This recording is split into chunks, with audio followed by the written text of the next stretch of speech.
Hello and welcome to 3.0 TV. This is Shikha Singh.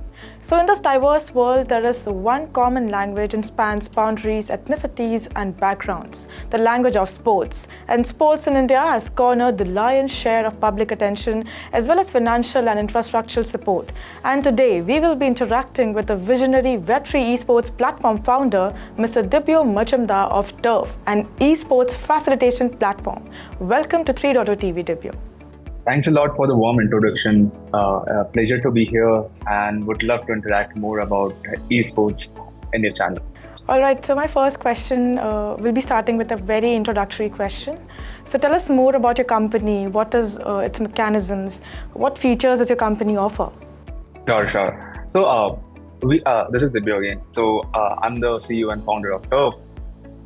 Specifically, when I'm talking about Turf, I more of like to say like why Turf, and then get into the technicalities, right?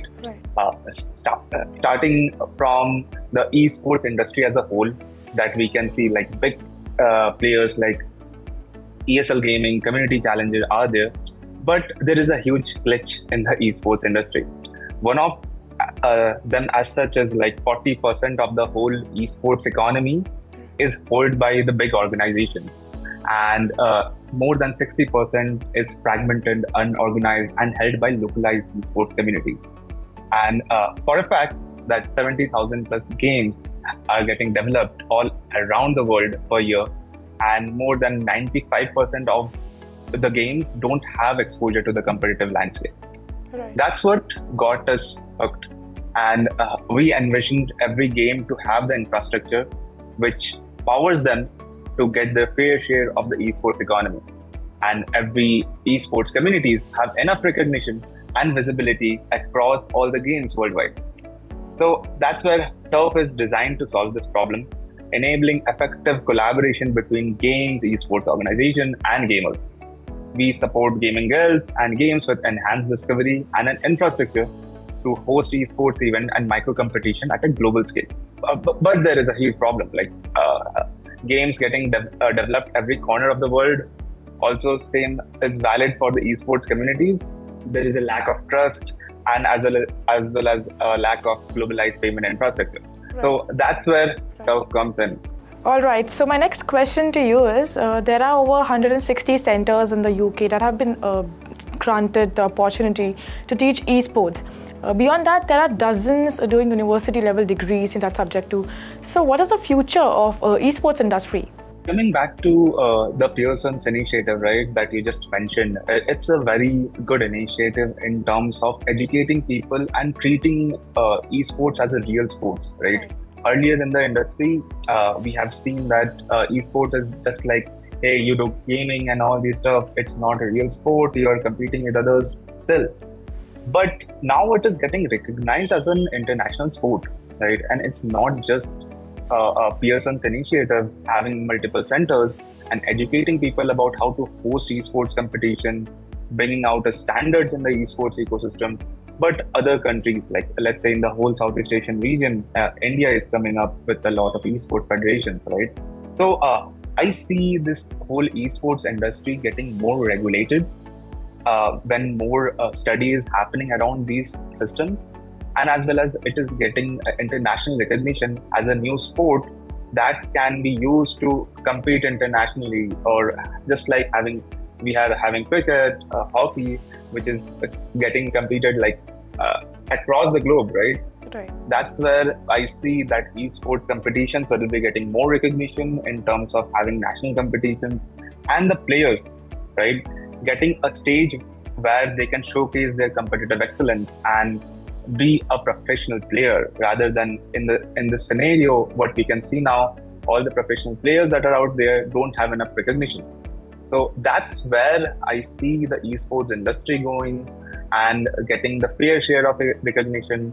And with these small initiatives that are happening as well as the big initiatives that are happening, I see esports industry will be getting into a global standard where there will be standardized competitions, globalized rules, where every competition will be having a space, every games will be having a space to scale globally. So, very rightly mentioned that the esports industry is expanding, it's growing. But despite the growth, the esports industry for many is still a hostile, and the industry faces a lot of legal issues. So, what is your take on that? So, this legal issues that you just mentioned, right? This is one of the crucial aspects that comes when you have to scale cross-border, right? Let's say if I get into a nation itself, right? There are a lot of legalities in online gaming. Just like people are regulating the games as gambling, right? Whenever there is an incentivization comes in, there are state-based regulations that comes in where there are specific legislations, Right. and governments, they want to handle the online gaming ecosystem and want to construct in a way that it be in their circle itself. Then comes around the taxations, right? Where whenever there is a money moving, then government needs to know, right? And whenever there is a competition, there is money. So these are the few things that I can see that at a national level, right? And as a global level, this things happening. And one of the crucial factors when it comes to the rules and regulations that is necessary, just because there should be age restrictions. Whenever you are talking about games, you are actually curating a very vulnerable group of users, right? It can range from a person who is just a kid. So there is potentially a age restriction and there is a compliance so that these guys don't consume any harmful content, right? Whenever they are competing or whatever is happening. So serving the user base is something, there is a whole lot of restrictions as well as taxation, state regulations that creates a whole circle, right? That's restricting a lot of things to grow for the esports whole economy. Right. So my next question to you is, what are few legal aspects of the esports industry and online gaming in India and basically around the globe? So going global, right? I mentioned about national issues like and international issues, right? When we talk about the global landscape, first issue that I can see is the regulatory frameworks, right? Regulatory frameworks in the sense of different countries have regulatory frameworks governing the esports and online gaming, right? Some countries have specific legislations tailored to regulate esports, while others may apply existing gambling or consumer protection laws to the same esports industry. So that's where the issue comes in. So whenever there is a cross-border transaction happening, this is one of the issues that every country, right, have to come to a standards around the regulatory framework to enable this esports ecosystem to scale, right? Coming back, let's keep regulatory frameworks aside, right?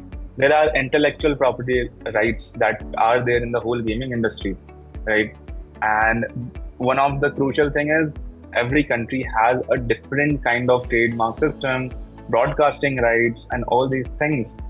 So obviously, when it comes to the global landscape, there is a need to have a standards specifically tailored to esports industry, which is valued throughout the world. Right. And yeah, and obviously, like there are cross-border transactions, and again the taxation things comes up.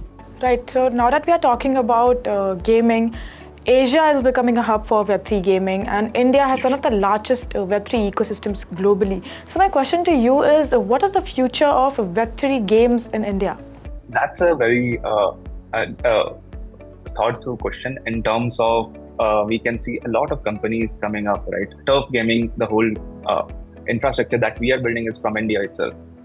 And what I can see is for the Web3 gaming space, there also need to be a regulatory clarity in terms of whenever you are dealing with crypto or let's say the esports ecosystem or the games that are getting developed on top of Web3 chains, basically, right?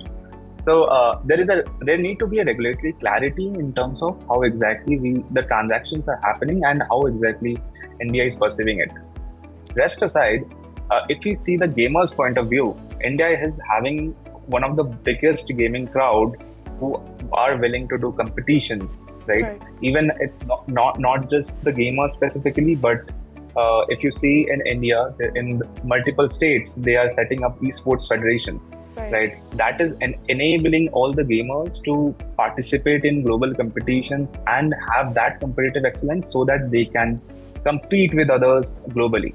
So obviously, India as a government taking a lot of steps in terms of facilitating competitions or having it as a trend, right?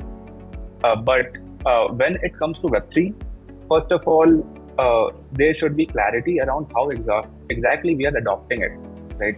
Coming to the Asia, this whole Southeast Asian region as such is all about microtransactions. People are excited about hyper casual games, and a lot of people play it. And that's where India is growing at a very fast pace, right? I can see my mother or a lot of my relatives who are not in the small age group but they are playing hyper casual games, right? And due to the competitive aspect of, let's say, hey, I want to be ahead of this guy who is in my contact.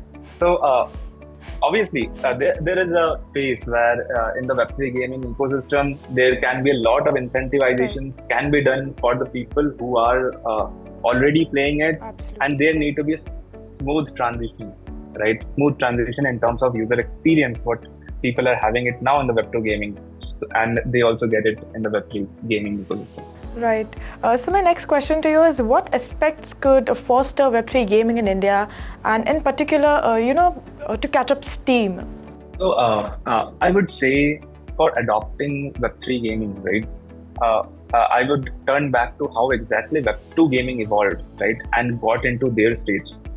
The crucial point of having, let's say, Valorant, of League of Legends, and all these games to be global games and have got that stage is the competitive exposure. Right.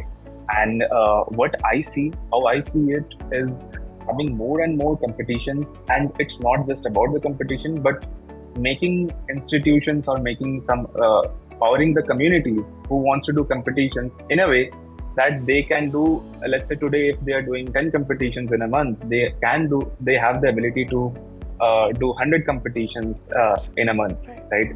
That's where I would see that players who are already in the ecosystem, right, playing Web2 or Web3 game, whatever it is, they can see, hey, I can create a career out of it, right? I can earn enough out of it if I actually grow my excellence in the gaming. That's where the growth will happen, right? That's where the player will be more engaged towards gaming and see it as a real career, and they will be earning money out of it. So basically, I see growth as more competitions happening, and people seeing competitions, game competitions, as a serious thing. Like, hey, you can earn money out of it, and it's not just about playing random games. It's about playing something that people are playing worldwide, and people are competing not in just gameplay, but in the excellence of, let's say, strategy, in terms of, let's say, creating a lot of, let's say, frontiers that happens in the, let's say, general sports, right?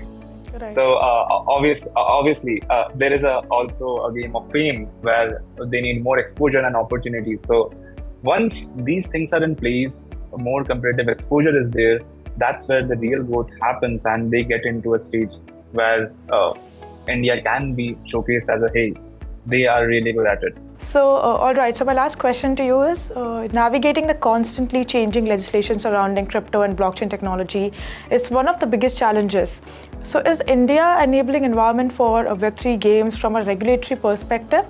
I would say, as of my perspective, the first layer of regulating Web3 games is actually regulating Web3, right? How exactly they are perceiving the cryptocurrencies as a transaction, right? So whatever is the regulatory sandbox they are creating, this is actually hindering the growth of the Web3 gaming industry, right? In India from a legal point of view. Right. But whenever you see a lot of companies that are getting developed in India for the global Web3 space, right, they are doing amazing in terms of, let's say, customer acquisition, let's say in terms of customer engagement, right? Basically gamers. So that's where I'm coming from. global, let's say for India, if Indian government wants to push the gaming ecosystem to a next stage and enable the gamers to participate globally and leverage the Web3 infrastructural stack at least, right? Not, let's say, not even the cryptocurrency front, but let's say from the infrastructural point of view, then it can become a way bigger industry inside just India. And obviously, I would say Indian regulations are hindering these things. Right. But going forward, I would say it will adopt. Well, this interview is exactly what we did. Thank you so much for joining 3.0 TV. We will keep you updated with more such interesting updates. Until then, keep watching 3.0 TV. Do like, share and subscribe to our YouTube channel, or do log on to our website www.3versetv.io or scan the QR code to know more.